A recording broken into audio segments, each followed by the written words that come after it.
Est-ce que vous êtes ce genre d'homme ou de femme qui aide tout le monde? Est-ce que vous êtes ce gentil, cette gentille qui est toujours là pour les autres? Bien souvent, ce costume de sauveur que nous adoptons nous est gentiment transmis dans l'enfance par l'un de nos parents. Le parent en question ne l'a pas forcément fait en pensant à mal. Il peut s'agir de la mère dépressive chronique qui n'a pas consulté et dont l'enfant a toujours été un appui pour l'éviter de sombrer. Mais quelquefois, on finit par confondre le rôle qu'on a, que les autres nous ont attribué d'ailleurs, avec qui on est réellement. Et ce fonctionnement qui nous a liés à notre parent, nous le reproduisons, pensant souvent inconsciemment que nous sommes aimés pour ça. Évidemment, énergétiquement, les autres le perçoivent rapidement, ce qui fait que le sauveur va attirer à lui des victimes, ce qui le confortera dans ce rôle. Ce qui nous amène à ce qu'en analyse transactionnelle, on nomme un jeu psychologique. Dans une relation normale, j'entends par là une relation saine, vous allez vous épuiser à donner tant que vous n'aurez pas compris qu'on ne peut pas aider celui ou celle qui ne peut pas, qui n'a pas envie de l'être ou qui n'est pas encore prêt. Et d'ailleurs, vous donnez toujours sans retour, parce que les victimes ne vous voient même pas comme une personne qui peut aussi avoir besoin d'être écoutée et aidée. Vous êtes le sauveur, c'est tout.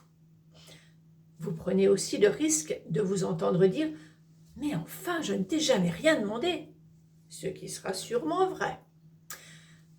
D'ailleurs, sachez qu'en voulant régler les problèmes des autres à leur place, vous leur retirez la possibilité de faire ce travail eux-mêmes et la satisfaction qui en résulte.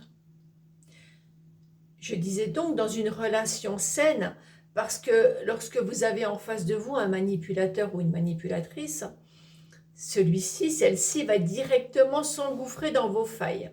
Parce que si vous n'avez pas fait le job pour aller comprendre vos comportements inconscients, le ou la toxique en face, c'est un malin ou une maligne. Celui-ci, celle-ci va utiliser ça contre vous. Puisque vous donnez tant, il va prendre. Puisque vous aimez vous sentir utile, il va vous utiliser. Quelquefois même financièrement. Il ou elle vous laissera croire que votre place dépend de votre utilité. Si vous refusez de céder, il jouera la carte de la culpabilité. Moi qui pensais que tu étais gentil, tu me fais tellement de mal. Vous, même quand vous aurez enfin compris, vous aurez pourtant du mal à quitter la relation. Parce que vous aurez tellement investi dans ce lien, souvent des années d'emprisonnement. Votre vie, votre identité, votre famille, vos amis, vos investissements financiers, tout sera lié à cette personne. Elle aura phagocyté toute votre vie. Alors, juste quelques précisions. On ne sauve pas les autres malgré eux. Dans une relation, on n'est pas obligé d'être utile à l'autre. Une relation se construit à deux, pas à sens unique. Pas je donne, tu prends. Le soutien doit exister dans les deux sens. Dans une relation saine, il n'y a pas d'intérêt caché. Être nécessaire à l'autre ne veut pas dire être aimé. Demander ne fait pas de vous quelqu'un d'exigeant. Vous avez aussi des besoins. Sachez les exprimer et les faire respecter. Agissez pour vous sans culpabiliser. Dans un couple sain, on n'oblige pas l'autre. Chacun porte ses propres responsabilités, on ne fait pas payer l'autre pour ses propres erreurs. Aimer ne doit pas être une punition.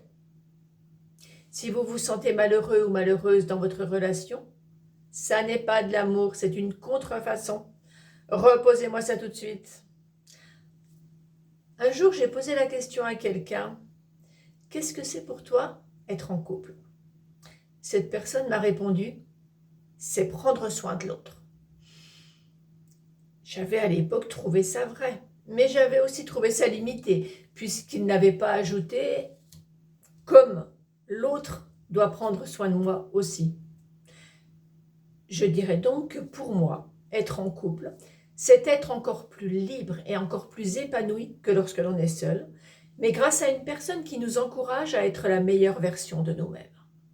Parce que oui, être heureux en couple, ça commence par se sentir déjà pleinement heureux seul. Et à ce moment-là, la relation à l'autre ne peut être que la cerise sur le gâteau.